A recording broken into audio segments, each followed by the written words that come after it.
श्रीमद् भगवद गीता को हमारे हृदय में उतारना या अनंत असीम परमात्मा की अनुभूति के लिए दिशाहीन दिशा में उड़ान भरने का सहकारी पुरुषार्थ करना है। ऐसा पुरुषार्थ ही श्रीमद् भगवद गीता के तत्व का विचार, उसके सत का मनन, निष्कर्ष का चिंतन, उसके तात्पर्य का ध्यान और आत्मचिंतन करने हेतु अंतःकरण की चित्त शुद्धि का उपाय है। यही श्रीमद् भगवद गीता ने सुझाया है और वह उपाय है निष्काम कर्म योग। ऐसे कर्म योग से ही अंतःकरण की शुद्धि प्राप्त होती है, अर्थात अंतःकरण की पहली मैल जिसे वासना कहा जाता है, उसे दूर करने के लिए कर्मयोग उपाय है। कर्मयोग कैसे आचरण में लाना है, यह समझने के लिए यह जानना आवश्यक है कि कर्म करने वाला जीव कौन है, उसमें वासना कैसी है, राग द्वेष है या नहीं, उसका ज्ञान आवश्यक है। कर्म किसके लिए आवश्यक है और कब तक है, कर्म त्याग या संन्यास का अधिकारी कौन है, कर्म योग की मर्यादा क्या है, उसकी सीमा कहाँ तक है, कौन कर्म कर सकता है, ऐसे अनेक प्रश्नों का उत्तर श्रीमद् भगवद गीता के पहले 6 अध्यायों में निष्काम कर्म का संदेश दिया गया है और कर्म का तत्व या मर्म समझाया गया है। कर्म की गहन गति, कर्म का नाश कैसे होता है, ऐसी सभी प्रकार की विचारणा पहले षटक 6 अध्यायों में है। इसलिए अध्याय 1 से 6 को कर्म कांड नाम दिया गया है। इस प्रकार पहले कांड अर्थात कर्म कांड का उद्देश्य समझने के बाद अब हम श्रीमद् भगवद गीता के प्रथम अध्याय का मंगलारंभ करते हैं। श्रीमद् भगवद गीता का हर श्रोता अर्जुन है और वक्ता स्वयं श्री कृष्ण है। यह कृष्ण और अर्जुन हमारे बाहर नहीं बल्कि भीतर हैं।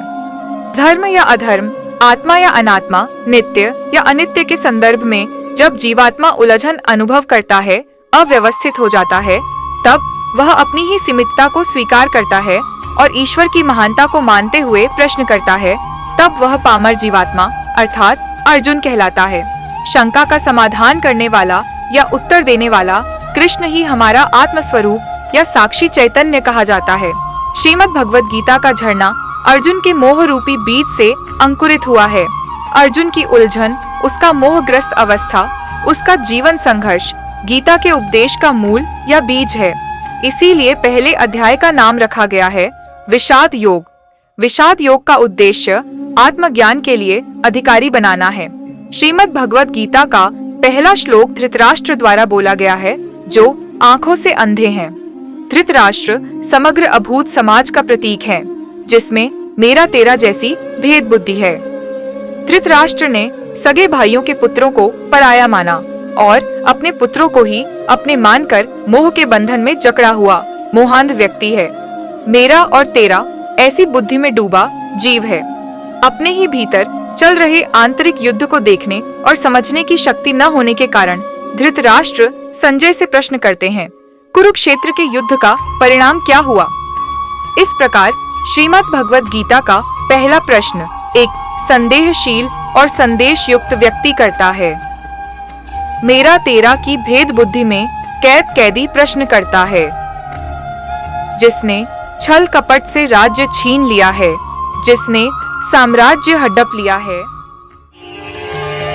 धृतराष्ट्र उवाच धर्मक्षेत्रे कुरुक्षेत्रे समवेतायुयुत्सवः मामकाः पाण्डवाश्चैव किमकुर्वत संजय। कुरुक्षेत्र में देवों ने यज्ञ किया था। कुरु राजा ने भी यहाँ तप किया था। कुरु राजा की तपस्या भूमि होने के कारण इसे धर्म भूमि कुरुक्षेत्र कहा जाता है।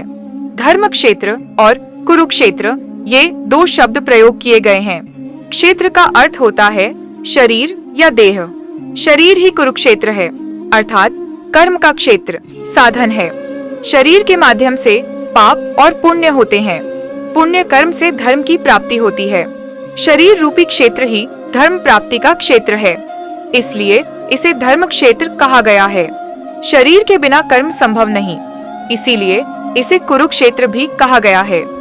इस धर्म क्षेत्र कुरुक्षेत्र पदों से यह बोध लेना चाहिए कि कोई भी कार्य करना हो तो धर्म को दृष्टि में रखकर करना चाहिए। प्रत्येक कार्य सभी के हित में हो, सिर्फ अपने सुख शांति के लिए नहीं। भगवान श्री कृष्ण के कहने के बावजूद भी दुर्योधन ने स्पष्ट कह दिया कि एक सुई की नोक जितनी जमीन भी पांडवों को नहीं दूंगा। तब पांडवों ने युद्ध का स्वीकार किया।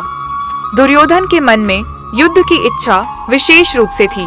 उसका मुख्य उद्देश्य था राज्य प्राप्ति। फिर चाहे वह धर्म से हो या अधर्म से, न्याय से हो या अन्याय से, किसी भी तरह से राज्य मिलना चाहिए। पांडवों में धर्म की प्रधानता थी।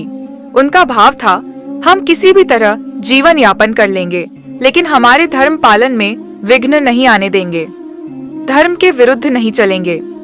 महाराज युधिष्ठिर युद्ध नहीं करना चाहते थे, लेकिन माता की आज्ञा होने के कारण युधिष्ठिर युद्ध में प्रवृत्त हुए। धृतराष्ट्र को अपने पुत्रों और पांडवों में समानता नहीं थी। उनमें पक्षपात था, अपने पुत्रों में मोह था। इस कारण उन्होंने अपने पुत्रों के लिए माम का और पांडवों के लिए पांडवा शब्द का प्रयोग किया। जो भाव हृदय में होता है वही वाणी से बाहर आता है। किम कुर्वत।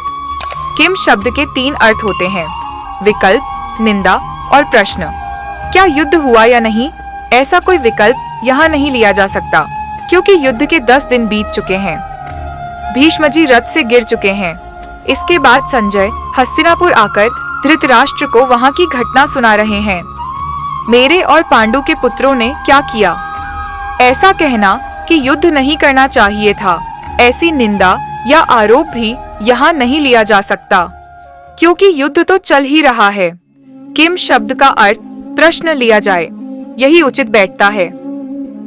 धृतराष्ट्र संजय से युद्ध की घटनाएं विस्तार पूर्वक जानने के लिए प्रश्न करते हैं। तात्पर्य यह है कि धृतराष्ट्र के मन में उठे हलचल से युद्ध का जन्म हुआ और अर्जुन के मन में उत्पन्न हुए हलचल से श्रीमद् भगवत गीता का प्राकट्य हुआ। अगर आपको श्रीमद् भगवत गीता का यह परिचय पसंद आया हो तो चैनल को सब्सक्राइब करें और बेल आइकन दबाएं।